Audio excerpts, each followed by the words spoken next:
The thing that started everything wasn't some steamy message on her phone or a suspicious late-night text. It was a house key. Not ours. Not mine. Just a regular silver key I found in the laundry, mixed in with a pair of her leggings and one of my work shirts. I remember holding it up, turning it over in my hand, and realizing immediately. This wasn't a key to our house, not our car, not our mailbox, nothing I recognized. And I would have let it go, maybe tossed it in the junk drawer with the others that no longer fit anything, if not for one simple thing. The look on her face when I held it up and asked her, "Hey, what's this for?" Sandra's expression froze for just a second too long. Her eyes didn't widen in surprise or shift in confusion like they usually would when someone's genuinely clueless. They locked onto that key like it had claws. She recovered fast, of course, she always does, and said something about it probably being from her classroom or maybe a copy of her friend's apartment key she forgot to return. I nodded and didn't say anything. But that moment stayed with me. A key that doesn't belong to our life. And a wife who flinched when she saw it. The thing about my job and facilities at the courthouse is that I deal with a lot of keys. Storerooms, supply closets, file cabinets with backup evidence storage. Every single one of them has a key that looks identical to the one I found. So I pocketed it. That night, while she showered and our kid played Minecraft in the living room, I drove out to the downtown district where I knew her school was. I didn't know what I was expecting, really. Maybe to find a door it fit. Maybe to prove myself wrong and feel like an idiot for doubting her. But the truth was already whispering in the back of my mind. That key had a place it belonged. I just had to find it. I didn't sleep much that night. Sandra climbed into bed with wet hair and lotion on her arms and said she was tired from grading all day. I laid next to her, eyes wide open, counting the seconds between her breaths, wondering how many other lies she'd told me so smoothly. I wasn't angry, not yet. I was just confused. Restless. That's probably worse. Because when you don't know what's real anymore, every word becomes suspect. Every look becomes a performance. The next day, I took a half day from work. I dropped off Jamie at school, kissed him on the head, and told him I'd pick him up later. Then I drove back to the area I'd been scoping out the night before. There were a bunch of newly remodeled buildings. Old houses converted into office spaces, small lofts, little side entrances that used keypad locks or deadbolts. I walked up and down the block like I was delivering flyers, trying the key on each lock when no one was looking. I had almost given up when I reached a brownstone with a red door and flower pots that looked like they hadn't been watered in weeks.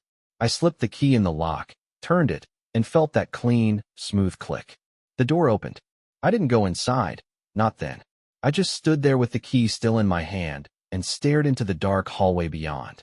The air smelled like cinnamon and cheap cologne. There was a coat hanging on a hook, women's boots by the mat, a man's shoes next to them.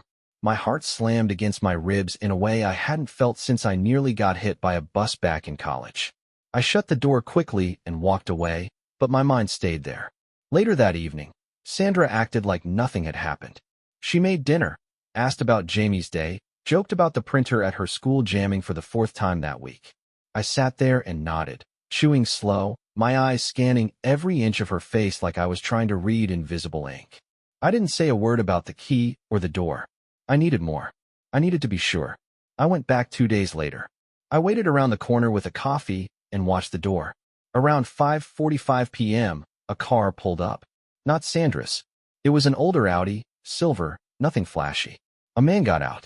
Mid-30s maybe, longish hair, bit of a beard, dress shirt open at the collar. He used a different key and let himself in like he lived there. 30 minutes later, Sandra arrived. Same red scarf she told me was from her mom. She didn't knock. She didn't call. She just walked up, opened the door, and went inside. That's when the anger started. Not a rage that made me want to yell or punch walls. No, this was colder. Sharper. Like ice that cracks everything it touches. She had a whole second life.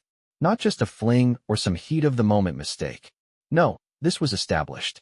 Coordinated. Comfortable. They had keys. They had rules. They probably had inside jokes. I stood there, down the street, wondering how many times she'd walked out our front door and headed straight for his. When she got home that night, I was already in bed. She climbed in like nothing had happened, curled up next to me, and kissed my shoulder. I wanted to ask her if she washed his hands off her skin before she came home, but I didn't. Not yet. I waited 3 more days, just long enough for her to get too comfortable again. Then I took Jamie to my sister's, said we were having a movie night. He was thrilled. I came back home alone. Sandra wasn't expecting me. I parked 2 blocks away and walked up quietly. Her car was in the driveway, but the house was dark. That was the final nail. I drove straight to the brownstone. Sat in my car for almost 20 minutes before I saw them through the window, not even trying to hide. He poured her wine. She took off her shoes. They laughed. Touched. I didn't knock. I didn't go inside. I took out my phone, turned on the camera, and recorded the whole thing through the half-open curtain. Not because I wanted revenge, not yet anyway, but because I needed her to see what I saw. No room for denial. No space for, it's not what it looks like. I left the key on her nightstand the next morning. Just the key. Nothing else. Let her wonder how I got it. Let her panic. Let the walls close in a little. And when she called me that afternoon, voice trembling, asking where I was and if everything was okay, I simply answered, no. But you already know that. Then I hung up and waited for her to come clean. She didn't. That was when I knew this wasn't just a betrayal. This was something much, much deeper. The silence between us stretched for days after I left that key on her nightstand. She didn't mention it. I didn't bring it up. It was like we were both playing a game to see who would crack first, but we weren't on the same team anymore. I watched her every move, every half-smile, every forced laugh, every time she checked her reflection like she was about to meet someone important. She'd walk in from work and head straight to the bathroom, always with her purse clutched tight against her side. She started wearing new perfume she'd never owned before, and when I asked about it, she claimed it was a gift from one of her students. I nodded like that made sense, even though nothing did anymore. Her lies were getting weaker, but she didn't realize it yet, probably because she thought I'd never question them. She still believed I was the guy who trusted her without hesitation. That version of me was gone. I needed proof. Not for me. I already knew, but for what came next. Sandra was good at pretending. If I confronted her without anything concrete, she'd spin it, flip the script, make me look like the paranoid one.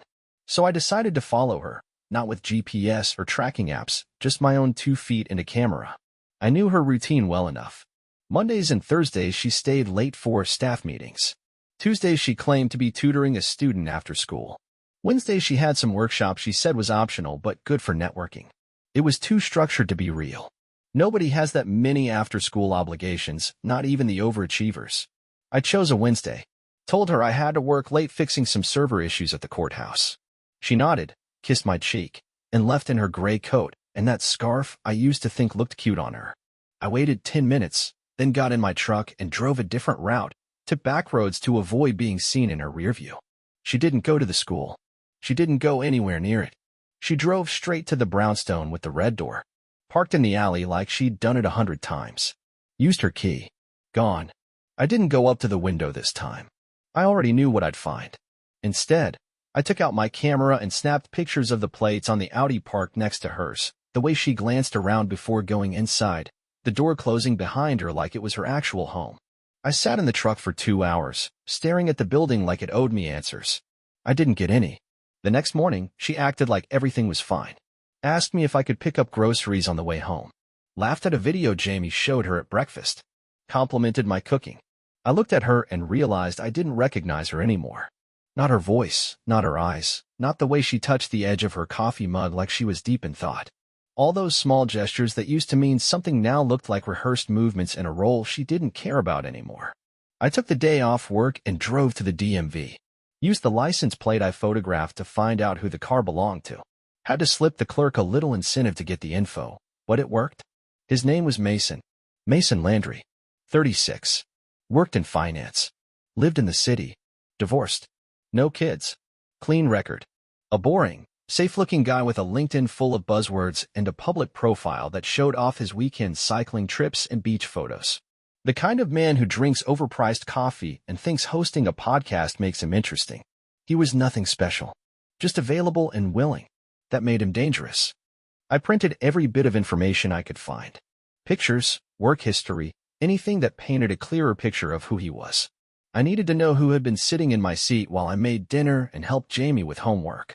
I needed to know what kind of person she traded her family for. I found out where he worked, some mid-sized firm with a name that sounded like it was made up just to sound important, and I walked right into the lobby at lunch hour. I didn't say a word to him. I just waited until he passed by with a salad in one hand and his phone in the other. I took a picture of him, printed it, and taped it inside Sandra's planner that I knew she always left in her tote bag. No note. No message. Just his face staring up at her next to her lesson plans and grading rubrics. That night, I waited. She didn't find it right away. She made dinner, cleaned up, sat down with her wine. Then she went to her bag to pull out her planner and froze. I was across the room watching her like I was seeing someone crack from the inside. She opened it, looked at the picture, and closed it just as fast. Her hands trembled for a second. Then she took a long sip of wine and put the planner back in her bag like nothing happened. Still no apology. No confession. Just silence. That told me everything I needed to know. The planner stayed untouched for 3 days after I slipped the photo inside. She didn't mention it, didn't ask any questions, didn't act shaken or different in any noticeable way, and that silence made things worse. I wasn't expecting a full confession or some emotional breakdown, but I thought she'd say something, anything that acknowledged what she saw. Instead, she moved through those days with the same routine, same fake smiles, same weak excuses for being late or distracted. It was like living with a stranger who was too comfortable in someone else's house, just waiting for the moment she could quietly disappear and take everything with her. I didn't want to wait anymore. It was Sunday evening, just after dinner. Jamie had gone to bed early after a weekend of soccer games and movies, exhausted in that way only kids can be, and Sandra was in the living room scrolling through her laptop, pretending to work on school reports. I was in the kitchen, drying the last of the dishes, and I couldn't take the sound of her typing anymore. Every click was a reminder of the lie she was maintaining without a shred of guilt. I wiped my hands on a towel, walked into the room, and stood in front of her until she finally looked up. "We need to talk," I said. She blinked, then gave me that practiced, careful smile she used when students asked her something inconvenient. "Can it wait? I need to finish this grading sheet before tomorrow morning." "No," I replied. "We're talking now." She closed the laptop slowly, set it aside, and leaned back on the couch. "Okay," she said, eyes locked on mine. "What's going on?" "You know what's going on," I said. "That photo in your planner. The key I found in your coat. The late nights, the excuses, the new perfume, the lies about where you are. You've been meeting someone. I know his name, I know where he works, and I've seen you go into his place. I just want to hear it from you." For a few seconds, she didn't speak. Just sat there staring at me like she was calculating how much she could deny before it started sounding ridiculous. Then she exhaled through her nose and folded her arms. "So you've been spying on me. Call it whatever you want," I said. "I'm asking you a question. Just answer it." "I didn't plan for this to happen," she said, and her voice was cold, controlled. "It started out small. Conversations. Then we met up for coffee. Then it turned into more. And by the time I realized what was happening, I didn't know how to stop it without tearing everything apart." "You mean our family?" I asked. "Our home? You mean the kid sleeping upstairs who has no clue what you've been doing while he's asking where you were during dinner?" "Don't do that," she snapped. "Don't pull him into this like I'm some kind of monster. You are the one sneaking out behind his back and mine, not me." I shot back. "He deserves to know why his mom suddenly got too busy to be home most nights." She looked away, lips pressed together, probably trying to stop herself from saying something that would make it worse. But I wanted her to say it. I wanted her to spill every detail, to finally stop pretending she had the moral high ground. "Was it worth it?" I asked. "All this sneaking around, lying, playing pretend every night while I cooked your food and helped your son with math homework? Did he give you something I couldn't?" Her eyes snapped back to mine. "He listened. He made me feel like I mattered. Like I wasn't just a mom and a teacher and a wife waiting for someone to notice I was exhausted. He talked to me like a person. You stopped doing that years ago." I felt that hit harder than I expected, but I didn't let it show. "And you didn't think maybe you should bring that up before you started sleeping with another man? Before you build a second life in secret?" I didn't know how she muttered. "You wouldn't have listened. You didn't try," I said. "You didn't give me a chance. You just gave up and walked into someone else's arms like it was the easiest decision in the world." "I didn't plan to hurt you," she whispered. "But you did," I said. "Every day you kept lying. Every time you came home and kissed me like nothing happened. Every fake story about staff meetings. Every quiet ride to that apartment. That was a choice. You hurt me. You hurt our kid. You didn't even have the decency to admit it until I forced you to." She looked down at her hands, silent again. I didn't feel relief or satisfaction from the confession. Just a growing disgust that she thought saying it out loud would change anything now. "So what now?" she asked finally. "You want me to leave? Do you want to tell Jamie?" "I want you to tell him," I said. "He deserves to hear it from you. I'll be the one to decide when and how, but you're going to be the one who explains why this family is falling apart." She nodded slowly, eyes glassy but no tears yet. I didn't care if she cried. Tears don't mean anything when they're dragged out by consequences, not regret. "You're sleeping in the guest room from now on," I told her. "And we're going to figure out how to separate without destroying what's left of Jamie's childhood." She didn't argue. I didn't explode. I didn't throw anything or scream at the top of my lungs. That's what she probably expected, some dramatic meltdown that she could point to later as proof of why she left or why she strayed. Instead, I kept everything cold and calculated, because what I wanted wasn't chaos. What I wanted was control. She had taken so much without asking: my time, my trust, my home life, and acted like it was just something that happened, like it didn't need to be paid for. I wasn't going to let that slide. I was going to take something from her that actually meant something to her, and I was going to make sure she watched it crumble piece by piece. The first step was making sure she felt that shift in power. I started by removing her from every shared account that didn't legally require her name. I changed passwords on our streaming services, the grocery delivery app, even the shared note we kept for house chores and Jamie's schedule. I wanted her to realize that convenience was over. Everything she used to count on was going to get locked down. Then I scheduled an appointment with a lawyer. Not just any lawyer, either. I contacted someone known for handling messy separations with a focus on asset protection and custody rights. I wasn't planning to let her coast through this with the sympathy card or some fake sense of mutual understanding. She made her choice when she started living two lives. Now she could deal with the result of it. I didn't tell her about the lawyer right away. Instead, I started building my case quietly. I took everything I had: photos, timestamps, witness accounts from neighbors who saw her car parked near that brownstone, and copies of her calendar entries that never matched her actual whereabouts, and packaged it together neatly. It wasn't just for court, it was for the school. See, she worked at a place where moral conduct was taken seriously. She taught kids at a private institution that had strict policies about behavior outside the classroom. Affairs weren't just frowned upon there, they were grounds for dismissal, especially if they involved another employee or brought negative attention to the school. I made a copy of everything and kept it in a sealed envelope, ready to be sent when the moment was right. The next step was Mason. I found out that his company had a strict no-fraternization policy, particularly when it came to relationships that could cause reputational harm. I looked up their corporate structure, found the right names in human resources, and drafted a letter: anonymous, professional, detailed. I didn't send it yet. Timing mattered. I wanted both of them to feel it all at once, not in pieces they could recover from. At home, I kept things civil in front of Jamie. He didn't need to know the depth of the mess yet. But behind the scenes, I was unhooking everything that tied me to Sandra. I created a new email account, set up a separate bank account, and started transferring my paycheck there. I even moved a few valuables and documents to a storage unit across town, somewhere she couldn't touch. Every time she walked into the room, I was polite but distant. When she tried to make small talk, I gave her nothing. If she asked about the week ahead, I told her not to worry about it. I had it handled. She was a guest now, a temporary presence in a house she used to share. That was the point. A week later, I told her I had something for her. She sat across from me at the kitchen table, still trying to maintain the image of a co-parent, a friend, someone who made a mistake but didn't mean harm. I placed a folder in front of her.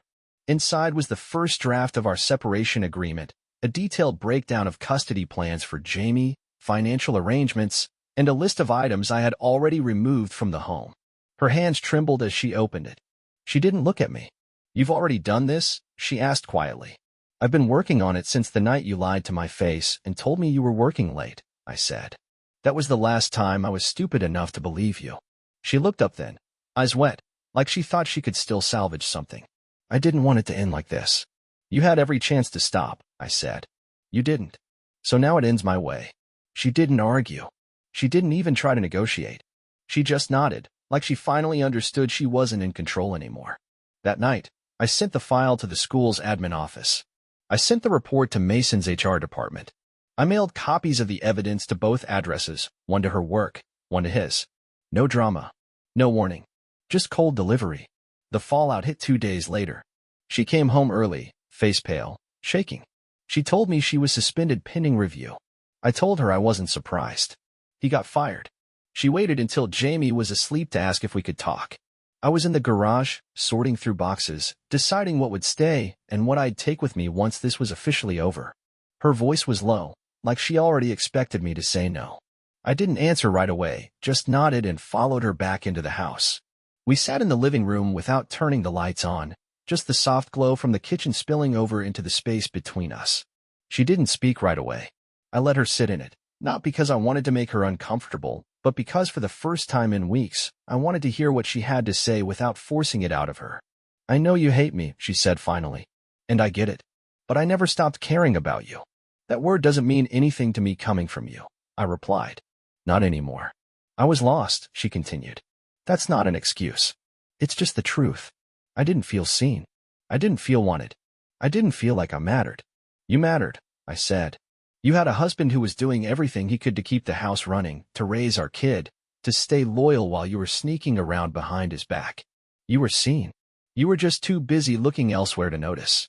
She leaned forward, elbows on her knees, her fingers twisted together like she was trying to stop them from shaking. I kept thinking it would pass, that it was just temporary. But the longer it went on, the harder it got to come back from it. I didn't know how to fix what I broke. "You didn't try," I said. "You hoped it would fix itself. That I'd stay quiet forever and you could keep both lives going without ever having to choose. You wanted him, but you didn't want to give up the house, or Jamie, or the convenience of everything I did to keep things moving. You weren't confused. You were comfortable." She looked like she wanted to argue, but she didn't. Instead, she just stared at the floor like maybe if she looked down long enough, she could fall into some place where none of this ever happened. "I can't undo it," she whispered. "I wish I could, but I can't. I destroyed our family. I know that. I live with that." "No, you live with the consequences because you got caught," I said. "Not because you chose to stop." She finally looked at me. "So what happens now? Are we really going to go through with this? Are we done?" "We've been done since the day you chose him over me," I said. "This conversation isn't about fixing anything. It's about clarity. We're getting divorced. The papers are being finalized. You're going to find a new place to live. We'll split custody evenly, and Jamie doesn't need to know the details until he's older. Right now, he just needs stability." "I don't want to be away from him," she said, her voice cracking for the first time that night. "He's all I have left." "You should have thought about that before," I said. "You had him. You had me. You had everything. And you still threw it away for a man who doesn't even have a job anymore because of you." Her head dropped into her hands, and she didn't say anything for a long time. When she finally looked up, her face was wet. "I never thought it would go this far." "It didn't go this far," I said. "You dragged it this far." She nodded like she accepted it. Maybe she did. Or maybe she was too drained to fight anymore. I didn't care either way. The damage was done. The silence between us wasn't tense like before. It was just empty. Everything had been said. There was nothing left to argue about, nothing left to explain. "Can I still take him to school tomorrow?" she asked. "Yeah," I said. "But don't say anything yet. Let's stick to the schedule we agreed on. No changes without talking to me first." "I understand," she said. We didn't hug. We didn't reach for each other. We just sat there for a few more minutes in that hollow space where a life used to be. Two people who shared a name, a house, and a kid, now reduced to co-parents negotiating the end of something she'd already left long ago. She stood up first and walked upstairs without another word. I stayed behind, listening to the sound of her footsteps fade away, knowing that would be one of the last times I ever heard her move through this house like it was hers. We signed the final paperwork 2 weeks later at a small office on the second floor of a plain building near the courthouse. There was no big scene, no tears, no arguments, just signatures and silence. We sat next to each other, not saying much, only answering the lawyer's questions when needed. She looked tired. I didn't feel sorry for her. I didn't feel anything strong at all, and that's what surprised me the most. After everything, after all the anger and betrayal, after the silence and distance, I didn't feel hate. I didn't even feel relief. I just felt finished. Like I had finally stepped out of a room that had no air and didn't realize I was choking until I walked away. She handed me a copy of her new address and confirmed the schedule we had for Jamie. Mondays to Wednesdays she would have him. Thursdays to Saturdays were mine. Sundays would rotate every week. It wasn't perfect, but it was clean, and that's what mattered. Jamie knew something was wrong, but he wasn't asking yet. He just wanted to know when I'd be picking him up next, and if we could keep having pancakes on Saturdays. I told him nothing would change that. He smiled and hugged me, and I held on to that longer than I probably should have. Moving forward wasn't easy, but it was necessary. I stayed in the house for now. She got a small apartment about 20 minutes away, near the school district, so the drop-offs and pickups would stay simple. We didn't talk unless it was about Jamie. That part we both stuck to without fail. She never brought up Mason again, and I never asked. As far as I was concerned, whatever they had ended when her job did, and if it didn't, it wasn't my problem anymore. That whole part of my life was sealed off. Nothing about it needed revisiting. People kept asking if I was okay, and I always gave them the same answer. I'm handling it. That's all I could really say. I wasn't falling apart. I wasn't drinking myself to sleep or screaming at the walls. I was just working, raising my kid, and figuring out what the next version of my life would look like without her in it. I didn't need anyone's pity. I didn't need advice or long talks about how everything happens for a reason. I just needed space to rebuild on my own terms, without being told how I should feel about what someone else chose to do behind my back. The one thing I didn't expect was how quiet the house would feel. Not empty, just quieter. There wasn't the sound of her rushing around in the morning or dropping her keys on the kitchen counter. No more laundry left in the washer for me to finish. No more texts about picking up milk on the way home. It was just me and Jamie now, and when he wasn't here, it was just me. I started filling the silence with projects. Fixed the shed, repainted the living room, cleaned out the garage, and gave away half the junk I'd been ignoring for years. Every little thing I crossed off gave me something else to hold on to, something that wasn't tied to her anymore. The truth is, I learned more in that 1 month than I had in the past 5 years. I learned how fast someone can change when they think they're not being watched. I learned that loyalty means nothing to someone who's already decided they're bored. I learned that keeping a house clean and paying bills and being there for your kid isn't enough for someone who only wants excitement and attention. But most of all, I learned that I can survive it. I don't need to pretend it didn't hurt. It tore through everything I thought I understood about the person I married. But now I know better. I know who she really is. And that matters more than any apology she could have given me. Some nights, Jamie asks why Mom doesn't live with us anymore. I tell him we both want what's best for him, and that sometimes adults just don't work together the way they used to. He nods and moves on, and I know those questions will get harder as he gets older. When the time comes, I'll tell him the truth in pieces that make sense for his age. But he'll know that I stayed, that I showed up, that I never turned my back on him even when everything else was breaking apart. Sandra never apologized again after that night in the living room. I think she knew it wouldn't change anything. Maybe she's still trying to figure out how it all fell apart. Maybe she still blames me. But none of that matters.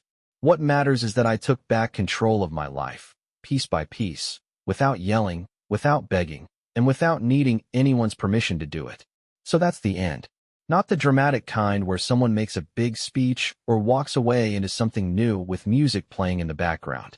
Just the real kind where a man sees the truth, stands up, and walks forward without looking back. And that's exactly what I did.